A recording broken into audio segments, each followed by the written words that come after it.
And away from Nigeria, new simplified travel rules have come into force in the United Kingdom, with the traffic light system replaced by a single red list.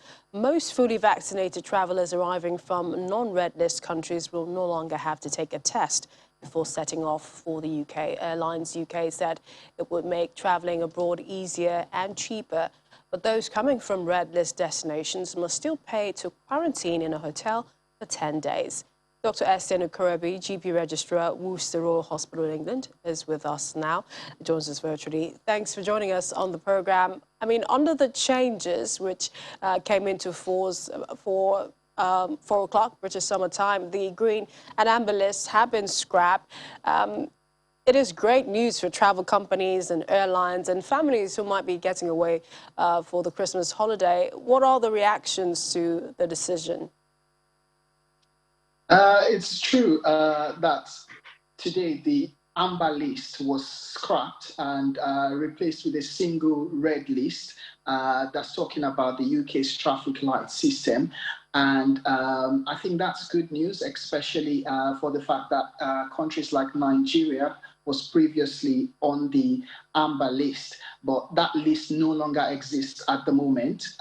So we only have countries in the red list, and I think there are about 54 countries currently in the red list, which with countries like South Africa, Brazil, and Argentina. And those coming from the red list countries at the moment would need to quarantine in a designated hotel for 10 days, and they would need to pay for the bills of the quarantine, which is somewhere about £2,200 per person.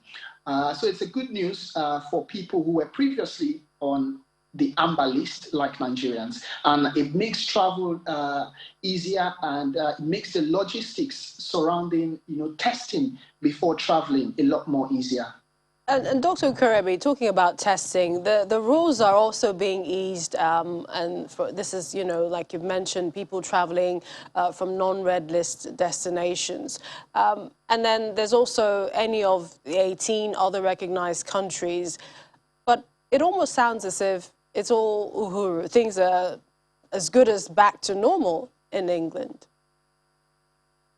Well, I would say we are gradually walking our way back to normal, as you can see clearly in the gradual restrictions of these travel rules, as well as the testing rules. And, correctly said, the testing rules have also changed. So fully vaccinated individuals who have received their vaccines in countries like the United Kingdom, the US, or countries in the European Union would no longer have to do the 72 hours pre-travel COVID test. They would no longer need to self-isolate on arriving in the UK, as well as towards the end of this month, they would no longer have to do the day 2 COVID test. So that takes us back to pre-pandemic times. And I think, like you said, we're gradually edging towards normalcy again.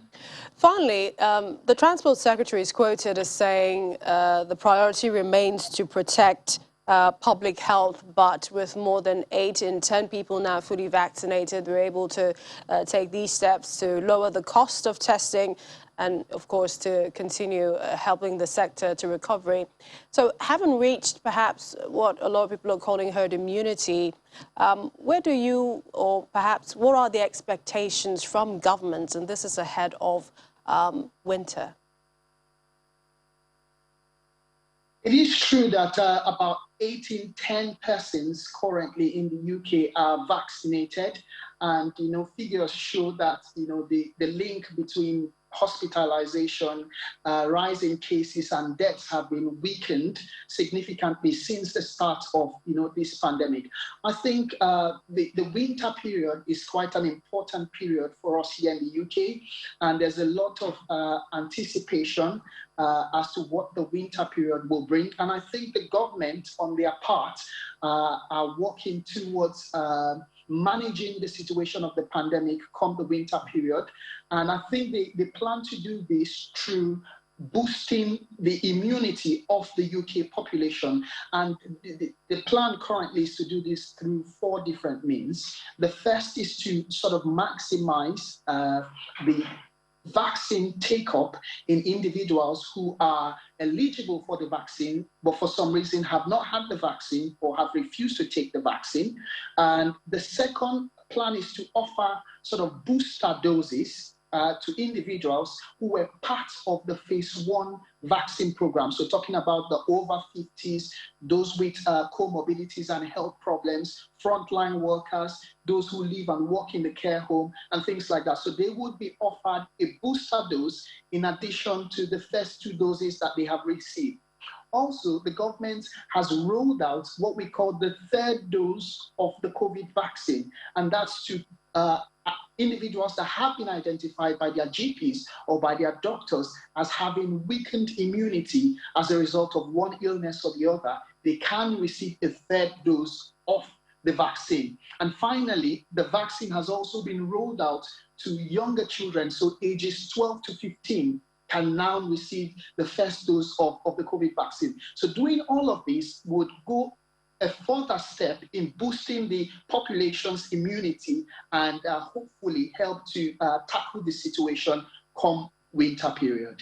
And we'll be watching to see how all those play out. We appreciate your time on the programme. Many thanks, Dr. Esin Ukurebi, GP Registrar at Worcester Royal Hospital, England. Thanks for joining us again. Thank you very much.